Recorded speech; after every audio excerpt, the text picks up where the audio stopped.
Hello students, welcome to study smart with Pandey sir. Students, आज हम उसी इंट्रोडक्शन टू यूक्लिड ज्योमेट्री का exercise number 5.1 करने की कोशिश करते हैं। इसकी इंट्रोडक्शन वीडियो मैंने बना के रखी है, अगर आपने नहीं देखी है तो आप जाकर के उसको देख लीजिए, उससे आपको बहुत हेल्प होगी इस एक्सरसाइज को करने में। ठीक है बेटा, एक्सरसाइज करके देखते हैं एक बार। बोल रहा है which of the following statements are true and which are false, give reason for your answer. आपको स्टेटमेंट पढ़नी है और उसको देख करके उसका आंसर बताना है रीजन के साथ। देखो, only one line can passes through from a single point. देखो, एक पॉइंट है, एक पॉइंट ए है, इस पॉइंट से बोला है केवल सिंगल एक लाइन आप ड्रॉ कर सकते हैं। बोल रहा है only one line can passes through from a single point. इस पॉइंट से केवल एक लाइन जा सकती है। बोल रहा है, जरा करके देखते हैं। एक लाइन ये गई, फिर देखो ये एक लाइन फिर चली गई, फिर देखो आप ये एक लाइन फिर गई, फिर देखो ये लाइन चली गई जा रही है, फिर देखो ये लाइन जा रही है। We can draw infinite number of lines from a single point. आप देखो, एक पॉइंट से आप कितने लाइनें ड्रॉ कर सकते हो बेटा? Infinite number of lines. ये तो गलत बोल रहा है, ये स्टेटमेंट क्या है? फॉल्स है। स्टेटमेंट कैसी है बेटा? फॉल्स है। क्यों? क्योंकि we can draw infinite number of lines from a single point. आप समझ रहे हो ना मेरी बात? रीजन के लिए बोल रहा है। रीजन क्या लिखोगे बेटा? We can draw infinite number of lines from a single point. समझ में आ रहा है? तो आप लिख लोगे ना इसमें, we can draw infinite number of lines from a single point. बन जाएगा बेटा आपसे। ओके, नेक्स्ट देखते हैं। There are an infinite number of lines which passes through from two distinct points. ये पॉइंट ए है, ये पॉइंट बी है, दो पॉइंट है आपके पास। बोल रहा है इनफाइनाइट नंबर ऑफ लाइंस हम ए और बी पॉइंट से पास कर सकते हैं। करके देखते हैं बेटा। देखो, एक लाइन ये है जो ए से भी जा रही है और बी से भी। मेरे पास रूलर नहीं, थोड़ा टेढ़ी मेढ़ी हो सकती है। एक लाइन ये है जो ए से जा रही है लेकिन बी से नहीं जा रही है। ये लाइन देखो ए से जा रही है लेकिन बी से नहीं जा रही है। ये लाइन देखो बी से जा रही है लेकिन ए से नहीं गई। ऐसे ये लाइन देखो बी से तो जा रही है लेकिन ए से नहीं जा रही है। तो ऐसे और भी लाइनें ड्रॉ कर सकते हैं आप। ये देखो, ये बी से जा रही है लेकिन ए से नहीं गई। तो कितनी लाइनें ऐसी है जो ए और बी दोनों पॉइंटों से जा रही है? Single line. समझ में आ रहा है? कितनी लाइन आप ड्रॉ कर सकते हैं बेटा? सिंगल लाइन आप ए और बी से ड्रॉ कर सकते हैं। तो ये बोल रहा है infinite number of lines we can draw. तो ये तो फॉल्स बता रहा है। समझ में आ रहा है? ये स्टेटमेंट तो फॉल्स है। We can draw a single line from two distinct points. दो अलग अलग पॉइंट अगर आपको दे रखे हैं तो हम केवल उसमें से कितनी लाइन ड्रॉ कर सकते हैं बेटा? जो इन दोनों पॉइंटों से पास हो, सिंगल लाइन। एक ही लाइन आप ड्रॉ कर सकते हैं। ये फॉल्स स्टेटमेंट बता रहा है। देखो, मैंने डायग्राम आपके सामने बना करके दिखा दिया। आप फिगर बनाएंगे तो फिगर बनाने के बाद आप समझ जाओगे, अच्छा हाँ, एक ही लाइन ऐसी है जो ए पॉइंट और बी पॉइंट दोनों से जा रही है। बाकी सभी लाइनें जो है, कोई ए से जा रही तो बी से नहीं जा रही है, कोई बी से जा रही तो ए से नहीं जा रही है। बात समझ में आ रही है? आगे बढ़ते हैं, देखते हैं बेटा point number 3। A terminated line can be produced indefinitely on both sides. Terminated line का मतलब आपको मैंने बताया था जब आपको इंट्रोडक्शन कराया था। तो टर्मिनेटेड लाइन क्या होती है बेटा? Straight line. भाई यूक्लिड ने स्ट्रेट लाइन को टर्मिनेटेड लाइन नाम दिया था। तो ये टर्मिनेटेड लाइन है कोई ए बी। इस ए बी लाइन को ये बोल रहा है कि हम प्रोड्यूस कर सकते हैं इंडिफाइनेटली इन बोथ द डायरेक्शन। इसका ना यहां भी हम इसको प्रोड्यूस कर सकते हैं और यहां भी हम इसको प्रोड्यूस कर सकते हैं बेटा। ये यही बोलना चाह रहा है, एक लाइन को हम दोनों तरफ, दोनों डायरेक्शन में प्रोड्यूस कर सकते हैं। तो इसका ना ये स्टेटमेंट कैसा है बेटा? ट्रू स्टेटमेंट है। स्टेटमेंट कैसा है? ट्रू स्टेटमेंट है। बात समझ में आ रही है आपको? We can produce this terminated line in both the directions up to infinity. इस डायरेक्शन में भी आप इंफिनिटी तक इसको प्रोड्यूस कर सकते हैं, इस डायरेक्शन में भी आप इंफिनिटी तक इसको प्रोड्यूस कर सकते हैं। इसका मतलब ये स्टेटमेंट ट्रू बता रहा है। और हमारा पोस्टुलेट नंबर 2 भी यही है। अगर आप हमारा पोस्टुलेट पढ़ा हो आपने तो सेकंड नंबर का पोस्टुलेट हमारे यहां यूक्लिड का यही होता है। फिर बोल रहा है if two circles are equal. अगर दो सर्किल इक्वल है, भाई कैसे पता चलेगा? एक सर्किल ये है, एक सर्किल आपका ये है, और ये दोनों सर्किल अगर मैं बोलूं कि इक्वल है, ये और ये इक्वल सर्किल है। भाई अगर इक्वल है तो आप जब इसको कोइंसाइड कराएंगे, ये सर्किल उठा करके आप इसके ऊपर रखेंगे तो जहां इसका सेंटर होगा वहां इसका भी सेंटर आएगा और इसकी जो बाउंड्रीज है ये एक दूसरे के ऊपर कोइंसाइड कर जाएंगी। इसकी बाउंड्रीज भी एक दूसरे के ऊपर क्या करेंगे बेटा? कोइंसाइड कर जाएंगी। तो ऐसी कंडीशन में बोल रहा है then their radius are equal. अगर भाई इसका सेंटर भी वही है, इसकी बाउंड्री भी एक दूसरे के साथ कोइंसाइड करेंगे, तो डेफिनेटली अगर इसका रेडियस आर आएगा तो डेफिनेटली इसका रेडियस भी आर ही आएगा। समझ में आ रहा है? ये ट्रू स्टेटमेंट है। स्टेटमेंट कैसे बेटा? ट्रू स्टेटमेंट है। बात समझ में आ रही है? अगर ये सर्किल और ये सर्किल आपस में इक्वल है, दो सर्किल अगर आपस में इक्वल है, तो इस सर्किल को इस सर्किल के ऊपर रखोगे तो इस सर्किल को कोइंसाइड कर जाएगा, और कोइंसाइड कर जाएगा तो इसकी बाउंड्रीज और इसकी बाउंड्री एक दूसरे के ऊपर आ जाएंगी, सेंटर सेंटर के ऊपर आ जाएगा। तो ऐसी कंडीशन में इनके रेडियस भी क्या होंगे बेटा? आपस में इक्वल होंगे। ये स्टेटमेंट ट्रू स्टेटमेंट है। समझ आ रहा है आपको? आगे बढ़ते हैं, देखते हैं बेटा क्वेश्चन नंबर इसी का 5th पार्ट। फिगर आपको बना के देते हैं। बोल रहा है ए बी पी क्यू के इक्वल है, ये पी क्यू एक्स वाई के इक्वल है, तो क्या ये इक्वल होंगे? ऐसा बोल रहा है। जरा देखते हैं। आपको बोल रहा है if A B is equal to P Q, और जो पी क्यू है ना वो is equal to X Y है। अभी हमने एक ऑब्जेक्ट नंबर फर्स्ट पढ़ी थी, things which are equal to equals. अगर जो थिंग्स इक्वल के इक्वल होते हैं, those things are also equal. ये देखो, ये वाला थिंग भी इस वाले के इक्वल है, देखो ये वाला इसके इक्वल है, और ये वाला भी इसके इक्वल है। देखो इक्वल थिंग्स के इक्वल है, ये वाला और ये वाला इक्वल है, ये वाला भी इसके इक्वल है, ये वाला भी इसके। अगर दो थिंग्स इक्वल थिंग्स के इक्वल होते हैं तो दोज आर ऑल्सो इक्वल। कौन सा ऑब्जेक्ट था भैया? कौन सा ऑब्जेक्ट था बेटा? ये object number first.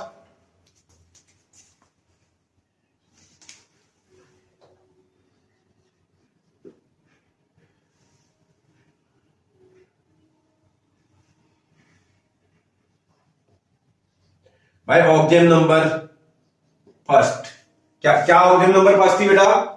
Things which are equal to, things which are equal to equals, things which are equal to equals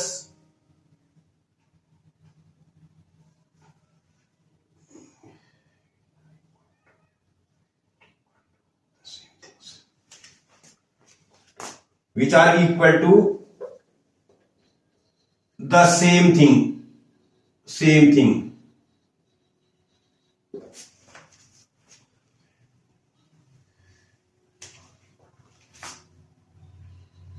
are equal to one another। पढ़ा आपने? Things which are equal to same thing are equal to one another. जो things same thing के equal होते हैं वो भी आपस में इक्वल होते हैं। हमने इस पोस्टुलेट में पढ़ा, इस ऑब्जेक्ट में पढ़ा था, ऑब्जेक्ट नंबर 1 में।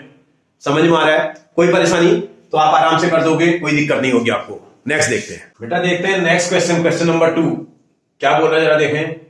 Give definition for each of the following terms. जो टर्म्स यहां दे रखे हैं इनकी डेफिनेशन दो बोल रहा है। फिर और बोलता है are there other terms that need to define first. क्या उनकी डेफिनेशन में कुछ ऐसे टर्म्स हैं जिनको डिफाइन करना पहले जरूरी है? And how might you define them, आप उनको कैसे डिफाइन करोगे, ये बोल रहा है। इसमें बहुत सारे क्वेश्चन पूछे हैं। पहला वाला पार्ट बोल रहा है पैरेलल लाइन में। पैरेलल लाइन के बारे में मैंने उसकी डेफिनेशन पहले से लिख के रखी है।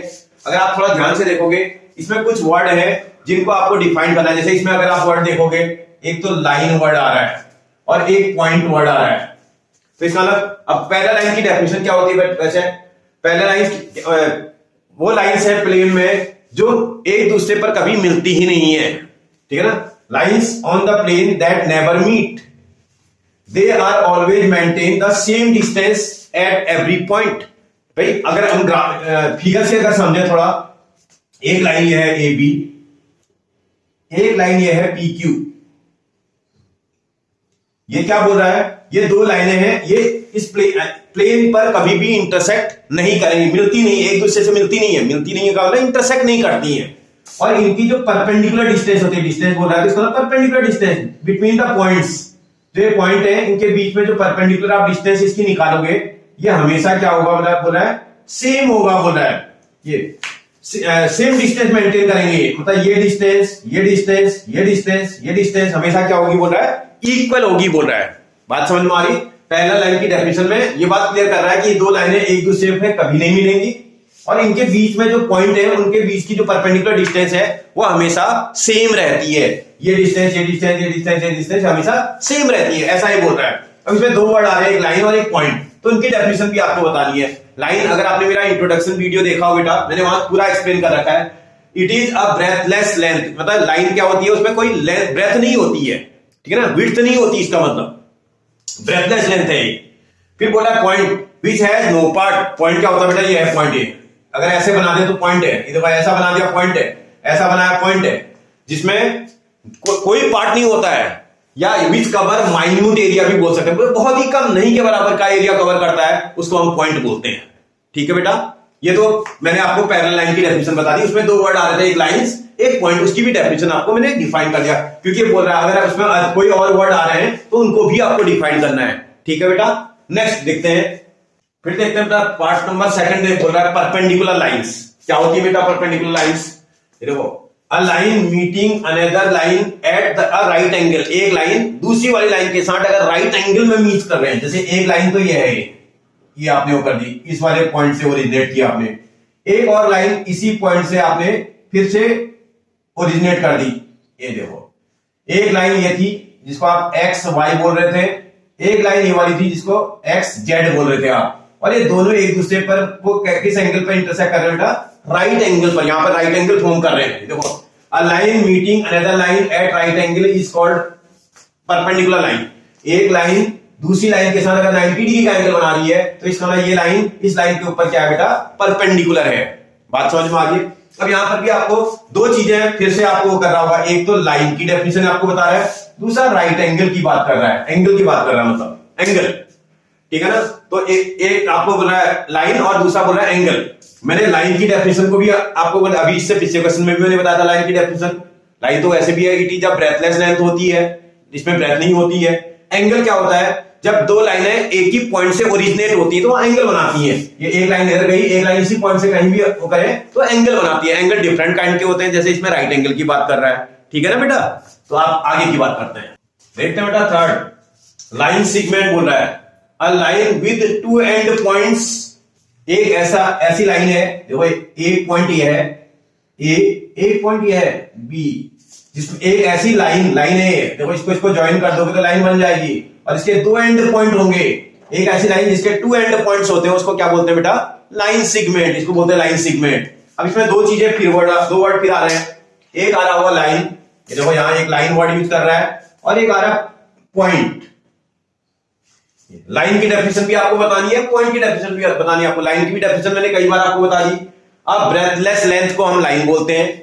Point which has no other part, जिसका कोई और पार्ट नहीं होता है, जो बहुत ही माइन्यूट होता है, उसको हम पॉइंट बोलते हैं। समझ में आ रहा है? आपको डेफिनेशन के साथ साथ उसमें आने वाले वर्ड्स को भी डिफाइन करना है। ठीक है बेटा, आगे देख, नेक्स्ट पॉइंट देखते हैं, radius of a circle, a line with one and point at the centre. एक लाइन है जिसका एक एंड पॉइंट सेंटर पे है, and other at any point on the circumference, और दूसरा सर्कल की सर्कमफ्रेंस में है। सर्कल की सर्कमफ्रेंस जानते हो ना, सर्कल की जो बाउंड्री होती है ना, ये इसको सर्कल की सर्कमफ्रेंस बोलते हैं, और ये सर्कल का सेंटर है। मतलब एक ऐसी लाइन है, ये देखो इस वाले पॉइंट को और सर्कल की सर्कमफ्रेंस के किसी पॉइंट के, सर्कल की सर्कमफ्रेंस में माना कोई पॉइंट ये है, इस पॉइंट को और इस पॉइंट को ज्वाइन करने वाली जो लाइन होती है ना, इसको हम क्या बोलते हैं?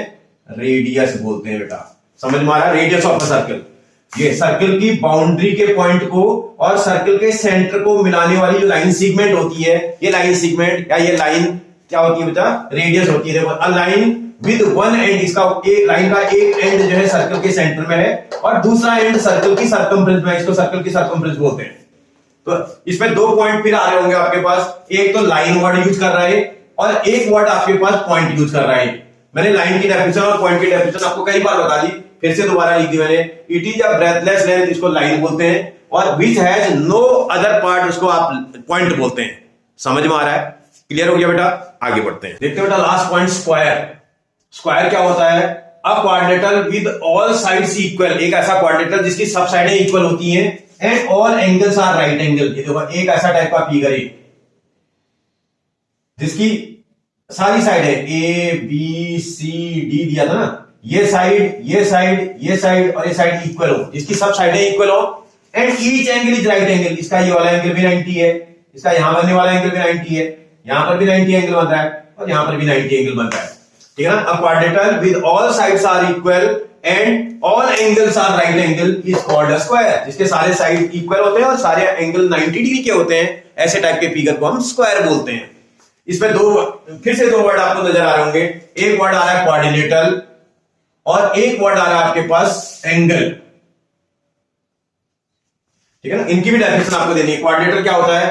एक प्लेन होता है जो इंक्लोज्ड होता है 4 साइड से। देखो 1 2 3 4, अगर 4 साइडें इंक्लोज हो जाएं तो वहां एक प्लेन बनता है। इस प्लेन को हम क्या बोलते हैं बेटा? क्वाड्रिलेटरल बोलते हैं। एंगल आपको पता है, दो लाइनें जब एक ही पॉइंट से ओरिजिनेट होते हैं, देखो इस वाले पॉइंट से एक लाइन इधर जा रही है, एक लाइन इधर जा रही है, सेम पॉइंट से दो लाइनें ओरिजिनेट हो रही हैं, तो उनको उसको क्या बनाती है बेटा? एंगल बनाती है। समझ में आ रहा है? क्लियर है बेटा आपको? कोई कंफ्यूजन? अब आगे बढ़ते हैं, देखते हैं बेटा क्वेश्चन नंबर 3 क्या बोल रहा है। Consider 2 postulates given below. First वाला बोल रहा है given any 2 distinct points A and B, they exist a third point C which is between A and B। एक लाइन है बोल रहा है, 2 पॉइंट है A और B, उनको ज्वाइन करने वाली एक लाइन है, उसके बीच में कोई पॉइंट C है बोल रहा है, which is in between A and B, वो A और B के बीच में है। फिर आगे बोलता है there exist at least 3 points that are not in the same line. और ऐसा कंडीशन भी है। पहली वाली कंडीशन को देखें तो कुछ ऐसा बोल रहा है, एक लाइन है माना आपके पास AB, इस लाइन के बीच में कहीं पर C पॉइंट है बोला, कहीं पर भी हो सकता है, बीच की लाइन के बीच में C पॉइंट है। ये फर्स्ट वाली कंडीशन बोल रहा है। सेकंड वाली कंडीशन बोला है there are at least 3 point that are not in the same line. जैसे कोई लाइन है AB आपकी है, ये कोई लाइन AB है, जो C पॉइंट है वो लाइन के ऊपर नहीं है, कहीं और ही है। ऐसे ही तो बोल रहे हैं there is at least 3 point that are not in the same line. ये 3 पॉइंट एक ही लाइन में नहीं होने चाहिए बोल रहा है। ये दो कंडीशन अलग अलग दे रखी है। अब क्या बोल रहा है क्वेश्चन जरा देखिएगा कि बहुत सारे क्वेश्चन पूछ रहा है। Do these postulates contains any understanding term. क्या ये दोनों पोस्टुलेट मिलकर के कोई अंडरस्टैंडिंग टर्म को आपको बता रहा है बोल रहा है। तो हम देख रहे हैं भाई ये अलग चीज बता रहा है और ये वाला अलग चीज का बता रहा है, तो इसका हम उसमें बोल देंगे yes these postulate contain many understanding terms, क्योंकि इस वाले से अलग चीज मिल रही है, इस वाले से अलग चीज मिल रही है, तो इसका ये बहुत सारी अंडरस्टैंडिंग टर्म्स को आपको बता रहा है। फिर आपसे बोलता है अगला, फिर आगे क्वेश्चन बोल रहा है ये देखो आर दीज पोस्टुलेट्स कंसिस्टेंट क्या ये पोस्टुलेट कंसिस्टेंट है बोल रहा है। ये these given postulates are consistent because they refer to different situation, क्योंकि ये अलग अलग सिचुएशन को कर रहे हैं इसलिए कंसिस्टेंट। द गिवन सिचुएशन क्या है बेटा? कंसिस्टेंट है, क्योंकि these given postulate consistent, क्योंकि ये कंसिस्टेंट है। क्यों कंसिस्टेंट है? क्योंकि ये अलग अलग सिचुएशन को बता रहे हैं। ऊपर वाला बोल रहा है कि पॉइंट लाइन के ऊपर है, अगला वाला बोल रहा है कि पॉइंट लाइन से बाहर है। बात समझ में आ रही है आपको? फिर आगे एक क्वेश्चन और पूछता है आपसे, do these follow they follow from Euclid postulate. क्या है? यूक्लिड के किसी पोस्टुलेट को फॉलो कर रहे हैं बोल रहा है। ठीक है, no these postulate do not follow Euclid postulate. ये यूक्लिड के पोस्टुलेट को फॉलो नहीं करते हैं। ठीक है ना। They follow axiom. ये किसको ऑक्सियम कर रहे हैं? ऑक्सियम को कर रहे हैं। यूक्लिड के पोस्टुलेट को कौन फॉलो करेगा? जब ये कंडीशन होल्ड करेगी। Given 2 distinct point, there is a unique line it passes through। आपने फर्स्ट वाला ऑक्सियम पढ़ा होगा ना, पोस्टुलेट पढ़ा होगा ना, जिसमें 2 पॉइंट होते हैं, एक पॉइंट ये, एक पॉइंट ये। इन पॉइंटों से क्या होता है? सिर्फ एक ही लाइन पास हो सकती है। अगर आपने लाइन पास करी थी तो आपने देखा था ये ऐसे टाइप की एक ही लाइन ऐसी होती है जो A पॉइंट से भी और B पॉइंट से जाती है। अब आप और कोशिश करेंगे तो A से तो जाएगा लेकिन B से नहीं जाएगा। ऐसे यहां देखो B से जाएगा कोई लाइन तो A से नहीं जाएगी। तो इसका मतलब कैसी कितनी लाइनें जा सकते हैं बेटा? केवल एक ही यूनिक लाइन होती है जो दोनों पॉइंट A और B से पास होती है। ये क्या है? यूक्लिड का पोस्टुलेट है। समझ में आ रहा है? आगे बढ़ते हैं, देखते हैं बेटा question number 4। If a point C lie between 2 points A and B। एक पॉइंट है C, देखो आप क्वेश्चन देखो, ये 2 पॉइंट है A और B, इन दोनों के बीच में कहीं एक पॉइंट C लाई कर रहा है, इन बिटवीन है, ठीक बीच में। Such that AC is equal to BC। कैसा है? A से C तक की डिस्टेंस और C से B तक की डिस्टेंस इक्वल है बोल रहा है। Then prove that AC is equal to half of AB। तब प्रूव करो बोल रहा है कि AC की जो लेंथ होगी वो हाफ ऑफ AB के इक्वल होगी। कोई दिक्कत नहीं, क्वेश्चन को प्रूव करने की कोशिश करता हूं, देखता हूं। सॉरी टू प्रूव बोल रहा था ये। एक मिनट बेटा, इसमें क्या क्या देखो क्वेश्चन में, सॉल्यूशन में सबसे पहले गिवन बोल रहा है। जब सॉल्यूशन करेंगे तो सबसे पहले गिवन बोल रहा है। क्या गिवन में दिया भैया? सी जब पॉइंट है जो ए और बी के बीच में है, C is a point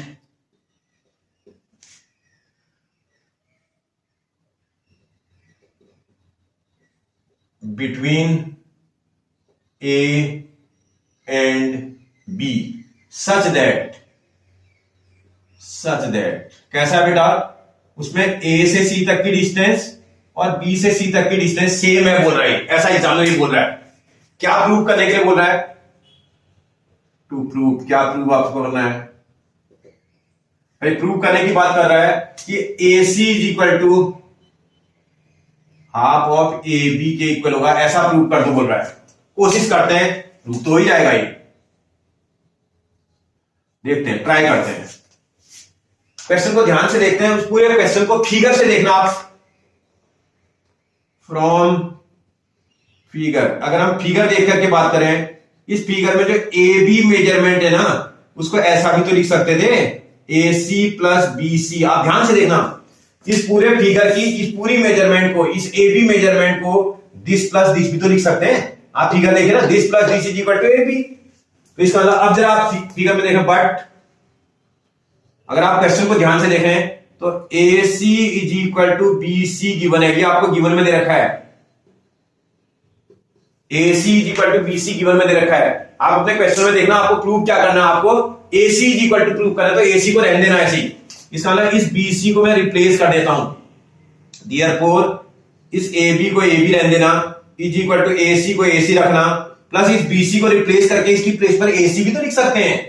B C की प्लेस पर ए सी लिख सकते हैं भाई। ए सी और ए सी को ऐड करेंगे तो ट्वाइस ऑफ ए सी हो जाएगा ये, और ये ए बी के इक्वल आ जाएगा। इस टू को यहां क्रॉस मल्टीप्लाई कर देंगे तो आपके पास हाफ ऑफ ए बी हो जाएगा, ये इज इक्वल टू ए सी आ जाएगा।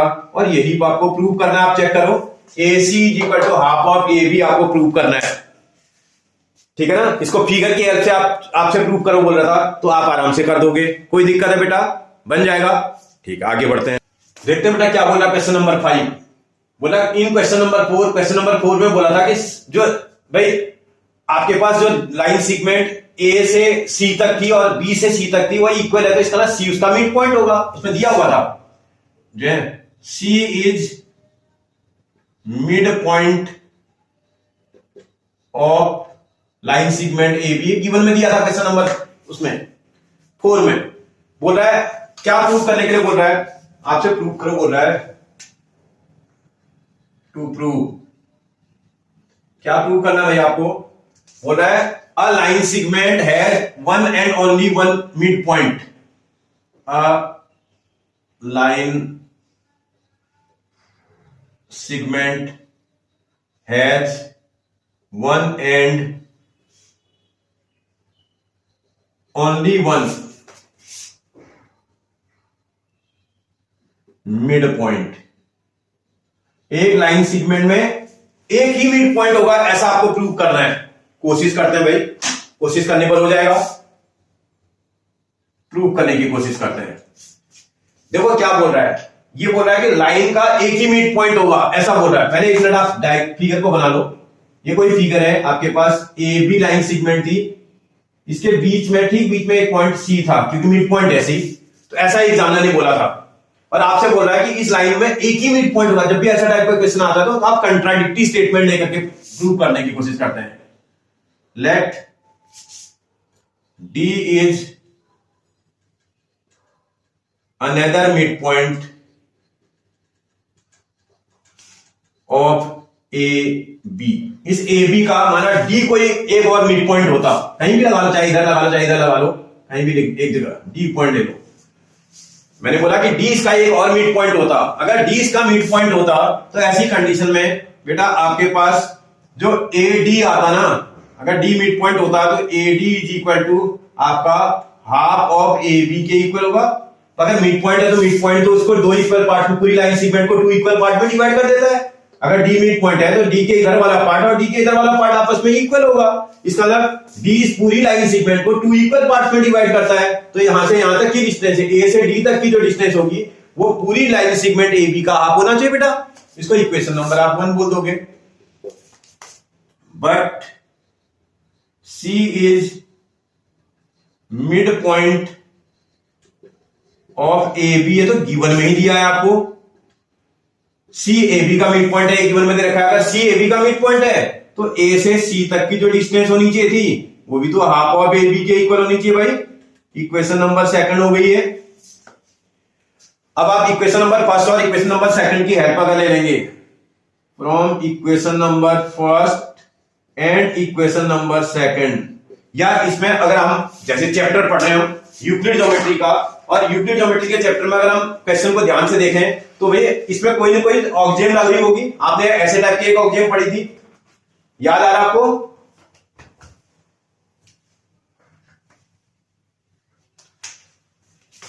एक पढ़ी थी things which are equal to equals are equal to one another. पढ़ी थी ना आपने ऑक्जेम नंबर 1। इस ऑक्जेम में यही बोला गया था अगर जो थिंग्स इक्वल के इक्वल है, देखो ये और ये इक्वल है, ये दो, ये वाला थिंग भी इस इक्वल के इक्वल है, ये वाला भी इस इक्वल के इक्वल है, क्योंकि दोनों आपस में इक्वल है, तो ये भी आपस में क्या होंगे बेटा? इक्वल होंगे। ऐसी कंडीशन में AD is equal to AC आना चाहिए था। देखते बेटा AD is equal to AC आ गया। अब आप जरा फिगर को देखिए। इस फिगर में देखो A से D तक की डिस्टेंस और A से C तक की डिस्टेंस क्या इक्वल हो सकती है? भैया एक ही लाइन के ऊपर है, अलग अलग होता तो हो सकता था। एक ही लाइन में यहां से यहां तक का पॉइंट और लाइन में उससे भी और बाहर पॉइंट है, उससे भी एक्स्ट्रा डिस्टेंस पे पॉइंट है और ये इक्वल है बोल रहा है। ये तो पॉसिबल ही नहीं है। ये कब पॉसिबल है? अगर ये C और D एक दूसरे के ऊपर क्या करते हैं बेटा? कॉन्साइड कर दें। ये लिख देता हूं, it is possible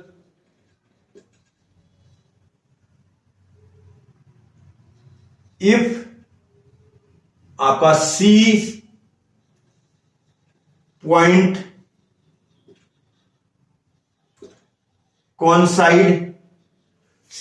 कॉन्साइड on D। अगर हमारा C पॉइंट D के ऊपर कॉन्साइड कर जाए तभी ये पॉसिबल है, अदरवाइज इट इज इम्पॉसिबल। तो इसका मतलब इसका क्या मतलब हुआ? इसका मतलब C पॉइंट और D पॉइंट एक ही पॉइंट है, C पॉइंट भी वही है जो D पॉइंट है। तो इसका मतलब लाइन में कितने मिड पॉइंट होंगे बेटा? Therefore a line segment has one and only one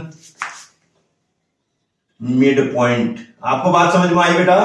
contradictory statement को बना करके आप प्रूव कर देंगे, क्योंकि अगर ये C पॉइंट और यहां से यहां तक की डिस्टेंस और यहां से यहां तक की डिस्टेंस अगर इक्वल है तो तभी पॉसिबल है जब ये C पॉइंट और D पॉइंट एक दूसरे के ऊपर क्या करें? कोइंसाइड कर जाएं।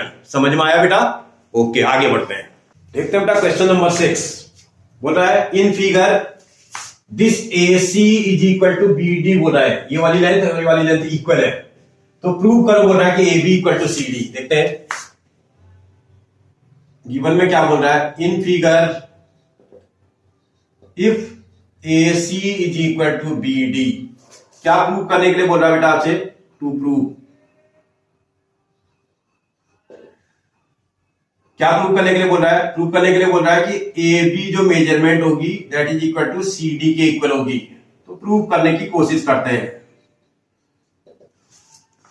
देखते हैं, प्रूव करते हैं। क्वेश्चन को देखते हैं। फिगर में आपसे बोला था AC इज इक्वल टू, हमारे पास BD गिवन में दिया है, BD ये गिवन में दिया हुआ है। मैं क्या करता हूं इसमें, ये भाई इस पूरे में ये पूरी AC लेंथ है और ये BD लेंथ है, इसमें से मैं इतनी वाली लेंथ है, ये इतनी लेंथ को माइनस कर देता हूं, BC वाली लेंथ को। Therefore AC माइनस BC मैंने माइनस कर दिया इधर भी, और BD माइनस BC यहां भी कर दिया। भाई क्या कर दिया मैंने? ये पहले से इक्वल था कोई चीज और उसमें से इक्वल मैंने सब्ट्रैक्ट कर दिया। क्या कर दिया? If equals is subtracted from equals, अगर इक्वल थिंग को मैंने इक्वल थिंग्स में से सब्ट्रैक्ट कर दिया, देन रिमाइंडर इज इक्वल। ऐसी कंडीशन में जो रिमाइंडर आएगा वो भी तो इक्वल होगा भाई। अगर इक्वल थिंग को आप इक्वल थिंग्स में से सब्ट्रैक्ट कर देंगे तो उसका रिमाइंडर भी क्या होगा बेटा? इक्वल होगा। आप वहां फिगर को थोड़ा सा इससे समझिएगा। देखो यहां आपके पास ए से ए सी था, उसमें से आप इतना माइनस कर दे रहे हैं। ऐसे ही यहां देखेंगे तो साहब बी डी था, उसमें से आपने ये वाला माइनस कर दिया। देखो एक मिनट, इस ए सी में से मैं बी सी को माइनस कर दे रहा हूं। अगर माइनस करूंगा तो कितना आ जाएगा बेटा? ये आ जाएगा ए बी। कितना आ जाएगा बेटा? A B. फिगर को देखना पड़ेगा ध्यान से। ऐसे ही पूरे बी डी है, देखो पूरे बी डी में से बी सी माइनस कर रहा हूं, बी डी में से बी सी को माइनस कर दूंगा तो क्या आ जाएगा बेटा? मेरे पास सी डी आ जाएगा। सी डी आ जाएगा। और यही प्रूव करने के लिए बोल रहा हूं मुझसे, prove that A B is equal to C D. लेकिन रीजन के साथ देना है आपको। क्या रीजन आप आपको कर रहे हो? क्योंकि आप इक्वल थिंग सब्ट्रैक्ट कर रहे हो। If equal thing is subtracted from equal then reminders are equal. ये ऑक्जेम नंबर आपका 3 था। तो समझ में आ रहा है? आपने ऑक्जेम पढ़ा था, उस ऑक्जेम में लिखा हुआ था कि इक्वल थिंग को अगर आप सब्ट्रैक्ट करते तो उसका रिमाइंडर भी क्या हो जाता है बेटा? इक्वल हो जाता है। ठीक है बेटा, आगे बढ़ते हैं। बेटा लास्ट क्वेश्चन देखते हैं एक्सरसाइज का। Why is axiom number 5 is in the list of Euclid axiom considered universal truth. Axiom number 5 को यूनिवर्सल ट्रूथ क्यों बोलते हैं बोल रहा है। यह है ऑक्जेम नंबर 5, मैंने लिखा हुआ है। The whole is greater than the part. इसको यूनिवर्सल ट्रूथ क्यों बोलते हैं बोल रहा है। जरा आप देखो एक मिनट, देखो होल की बात कर रहा है। अगर आप एक मिनट के लिए ये समझो, ये देखो ये पूरा एक सर्कल है। इस सर्कल को मैंने 4 पार्ट्स में डिवाइड कर दिया। इस सर्कल का ये वाला पार्ट आप एक मिनट के लिए चेक करना, इसको मैं अलग भी कर रहा हूं। ये देखो कुछ इस तरह का पार्ट है, ये छोटा सा हिस्सा, और ये सर्कल देखो आप खुद चेक करो, ये तो सर्कल का पार्ट है। ये सर्कल का क्या है बेटा? पार्ट है। तो इसका मतलब पार्ट तो कभी भी होल से ग्रेटर हो ही नहीं सकता है। ठीक है ना? Part is not greater than the whole. वो होल से ग्रेटर हो नहीं सकता है। It means whole is always greater than the part. और अगर समझे इसको, आप एक लाइन को देखो, माना यहां से ए से बी तक कोई लाइन है। इस ए बी लाइन को पीसेस में डिवाइड कर देता हूं। माना मैं यहां से इधर का हिस्सा अलग काट देता हूं, इसको अलग कर देता हूं, और ये आगे की लाइन को अलग कर देता हूं। मतलब ए से बी तक मैंने अलग कर दिया। सॉरी सी कोई पॉइंट था इसके बीच में, माना सी पॉइंट होता। ए से सी तक अलग कर दिया और बी है। अब आप देखो, अगर मैं बोलूं क्या ए सी क्या ए बी से ग्रेटर है, हो सकता है? ये तो उसका पार्ट है भाई। किसी का भी पार्ट पूरे होल से ग्रेटर कैसे हो सकता है? होल ग्रेटर हो सकता है। यहां पर भी बात समझ में आ रही है, A B is greater than A C, ये करेक्ट है। But A C is not greater than A B. ये वाला हिस्सा इस पूरे हिस्से से बड़ा नहीं हो सकता है। बात समझ में आ रही है आपको? ये एक यूनिवर्सल ट्रूथ है। बोल रहा है जो है why object number this is in the list of ये कंसीडर्ड जो है यूनिवर्सल ट्रूथ, क्योंकि होल हमेशा पार्ट से ग्रेटर होता है, पार्ट हमेशा होल से स्मॉलर होता है। बात समझ में आ रही है बेटा आपको? क्लियर एकदम? ओके ठीक बेटा। अगर आपको मेरा पूरा वीडियो आप आराम से देख लीजिए, और वीडियो देखने के बाद सबसे पहले तो वीडियो को आप जो है सब्सक्राइब कर लो बेटा। सब्सक्राइब करने से एक फायदा है कि आपके पास हर नया नोटिफिकेशन सबसे पहले आ जाएगा। आपको मेरे चैनल पे अब सिलेबस की मतलब आपके जैसे कोई बच्चा क्लास 9 में पढ़ता है, कोई 10th में पढ़ता है, कोई 3rd में पढ़ता है, तो आपके जो है क्लास का वीडियो तो मिलेगा ही मिलेगा। उसके साथ साथ आपको जो है नई नई चीजें सीखने को मिलेंगी मेरे चैनल पे। तो आप इस तरह के वीडियोज को देखने के लिए मेरे चैनल को सब्सक्राइब कर लो, और अपने फ्रेंड और रिलेटिव के साथ वीडियो को शेयर भी जरूर कर दो बेटा। ठीक है ना? और लाइक जरूर कर देना, जिससे कि मेरा भी मोटिवेशन बढ़े और मेरे आपके फ्रेंड्स का भी फायदा हो जाए। ठीक है? थैंक यू बेटा।